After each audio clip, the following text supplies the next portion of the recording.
Bonsoir à tous et bienvenue sur Destination IUT. Donc aujourd'hui nous retrouvons pour la signature du parrainage donc entre l'IUT Littoral Côte d'Opale et donc CMI Service. Bienvenue Roman et bienvenue à nos invités, donc Monsieur Geste, donc vous êtes directeur IUT Littoral Côte d'Opale, c'est bien ça? Oui, tout à fait. Bonjour.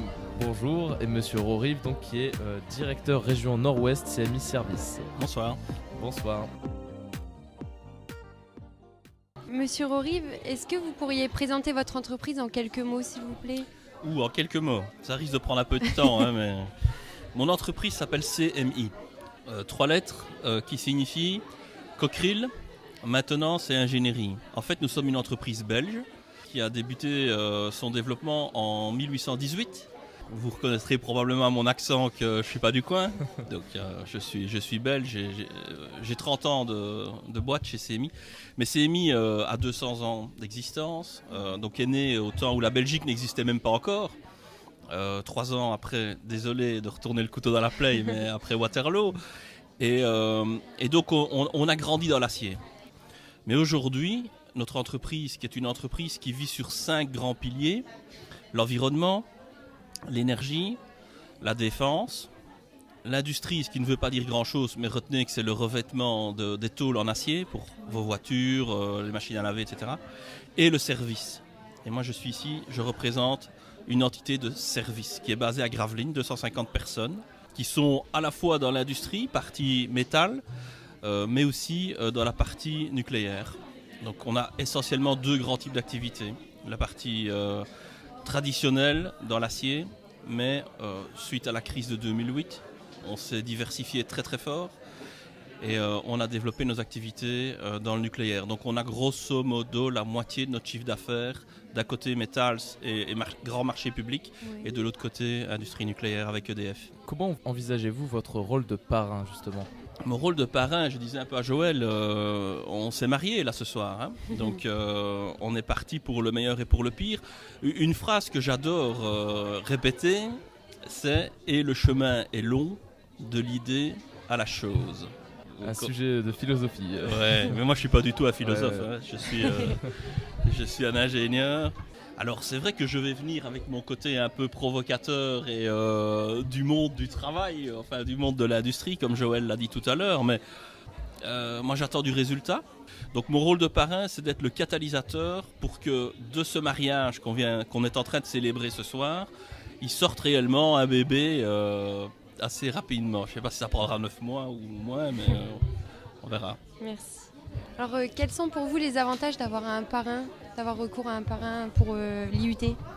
L'IUT d'abord, pour planter un petit peu le décor, l'IUT Institut universitaire de technologie, on est là pour former. Oui.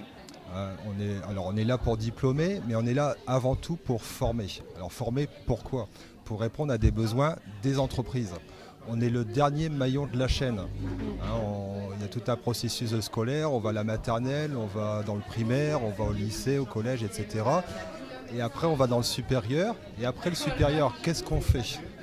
À un moment donné, on est là pour s'insérer professionnellement et pour répondre à des besoins des entreprises.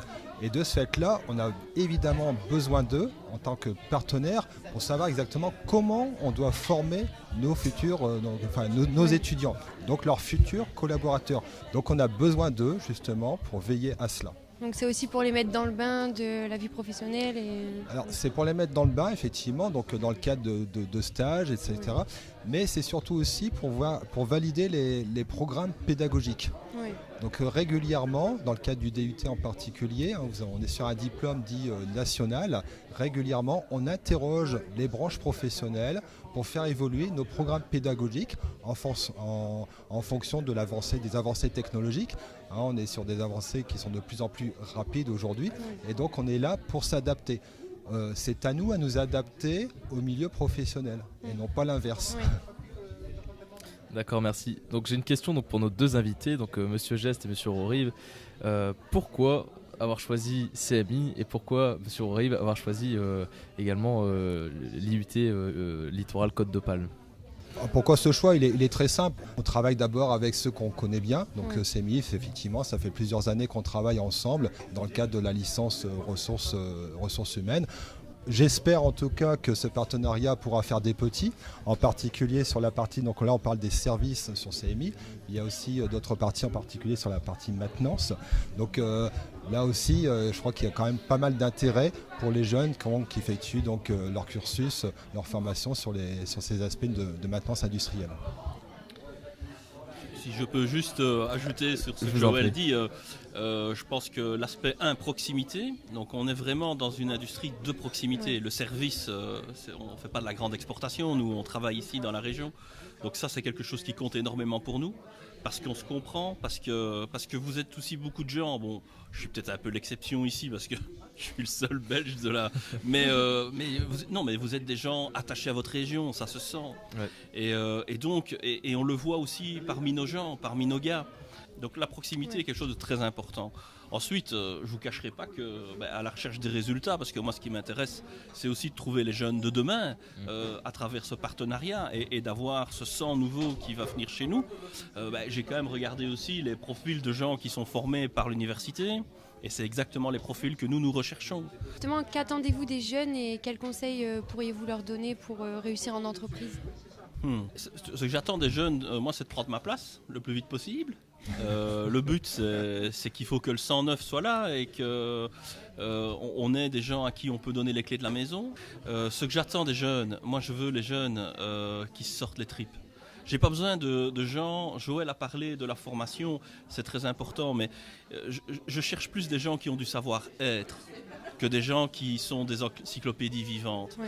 De toute façon, on est dans un métier qui est tellement spécifique que je ne trouverai jamais le gars qui convient. C'est à nous à le former nous-mêmes, sur le terrain, en lui donnant des formations. Oui, c'est en faisant qu'on apprend. C'est l'expérience, hein, vous apprenez de vos erreurs. Hein. Et donc, ce que j'attends des jeunes, c'est qu'ils aient cette envie-là, cette envie de rejoindre l'industrie. On est dans un métier probablement que vous connaissez mal et qui pourtant est l'ossature de la région ici des Hauts-de-France. Et sans ce métier de l'industrie, rien ne peut exister. Il faut quand même s'en rendre compte. Et aujourd'hui, ce métier de l'industrie a été vraiment galvaudé. Il y a eu un transfert vers l'Est, les pays la Chine ou l'Inde, d'une bonne partie de notre capacité de production. Et il est temps qu'on se ressaisisse. Et aujourd'hui, les jeunes, ils sont plus attirés par Amazon que par notre monde qui, est vrai, est dangereux, est sale, est difficile, est bruyant. Mais d'un autre côté, quand vous avez un haut fourneau qui démarre, quand vous voyez une locomotive qui accélère, moi j'ai toujours un pincement au cœur, je m'émerveille de ça. Et moi ce que j'attends, c'est des jeunes qui puissent vibrer avec nous, dans la mécanique, dans le grand, apprendre leur métier parmi nous. Et là je compte sur Joël et son équipe pour développer encore ces gens-là et les repérer. Oui. Je vous remercie Monsieur Horib. Donc on voit quand même une confiance vis-à-vis des jeunes et donc de la relève finalement. Merci aussi Monsieur Geste. Merci à vous. Merci. Un dernier mot à dire Monsieur Geste pour conclure cette interview. Non, je pense que c'est quelque chose, encore une fois, la formation est en train d'évoluer. C'est plus la formation d'un côté, l'entreprise de l'autre, et puis entre les deux, on ne sait pas trop ce qui se passe. Ouais. On essaye de faire en sorte qu'il y ait une véritable passerelle entre les deux. Et je pense que l'enseignement supérieur, en particulier sur l'IUT, est en train d'évoluer, en partie grâce à l'alternance, l'apprentissage en sens large. Les métiers sont en train d'évoluer et vont continuer à évoluer, et vont évoluer de plus en plus vite. Et ça, il faut le savoir. Et donc, il ne faut pas croire que quand on sort diplômé, on part sur un métier, on va garder le même métier tout au long de sa vie. Aujourd'hui, demain, on va être en entreprise, on va revenir à l'école, on va repartir en entreprise, on va revenir à l'école. Et ça sera comme ça tout au long de la vie. Et il faut vraiment partir sur ce schéma-là. Je vous remercie. Merci. Bonne soirée. Merci. Bonne soirée. Merci.